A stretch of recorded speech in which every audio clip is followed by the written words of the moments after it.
யோவான் 14வது அதிகாரம், யோவான் 14:21 வசனம். யோவான் 14:21 வசனம்.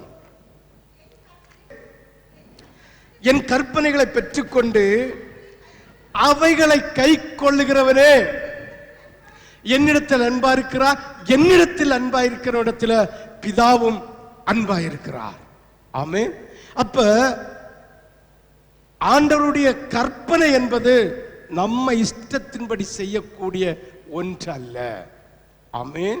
அப்ப ஆண்டவருடைய ரட்சிப்பை பெற்ற ஒவ்வொரு பிள்ளைகளுக்கும் ஆண்டவருடைய கற்பனையை கை கொள்ள வேண்டும்.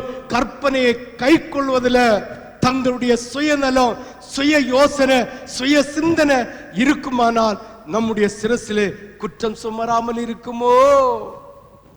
குற்றம் சுமராமல் இருக்குமோ? சிந்தித்து பாருங்கள், யோசித்து பாருங்கள். கர்த்தருடைய வாக்கு அவருடைய மகிமை நிறைந்தது. அவர் சொல்லுகிறார், நீ என்னிடத்தில் அன்பாய் இருக்கிறேன் என்று சொன்னால், என்னிடத்தில் நீ அன்பாய் இருக்கிறேன் என்று சொன்னால் என் கற்பனையை கை கொள்ளு.